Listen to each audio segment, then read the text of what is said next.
And Then There Were None by Agatha Christie. Chapter 1. In the corner of a first class smoking carriage, Mr. Justice Wargrave, lately retired from the bench, puffed at a cigar and ran an interested eye through the political news in the Times. He laid the paper down and glanced out of the window. They were running now through Somerset. He glanced at his watch, another 2 hours to go. He went over in his mind all that had appeared in the papers about Soldier Island. There had been its original purchase by an American millionaire who was crazy about yachting, and an account of the luxurious modern house he had built on this little island off the Devon coast. The unfortunate fact that the new third wife of the American millionaire was a bad sailor had led to the subsequent putting up of the house and island for sale.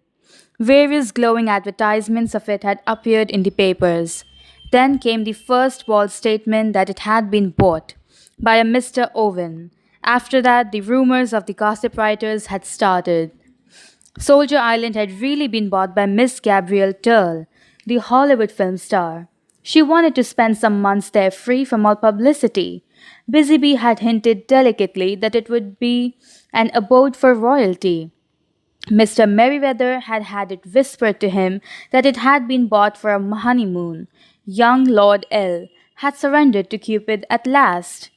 Jonas knew for a fact that it had been purchased by the Admiralty with a view to carrying out some very hush-hush experiments. Definitely, Soldier Island was news.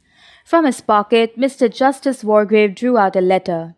The handwriting was practically illegible, but words here and there stood out with unexpected clarity. Dearest Lawrence, such years since I heard anything of you. Must come to Soldier Island. The most enchanting place, so much to talk over. Old days, communion with nature, bask in sunshine, 12:40 from Paddington, meet you at Oakbridge. And his correspondent signed herself with a flourish, his ever, Constance Culmington. Mr. Justice Wargrave cast back in his mind to remember when exactly he had last seen Lady Constance Culmington. It must be 7, no, 8 years ago. She had then been going to Italy to bask in the sun and be at one with nature and the contadini. Later, he had heard she had proceeded to Syria, where she proposed to bask in a yet stronger sun and live at one with nature and the Bedouin.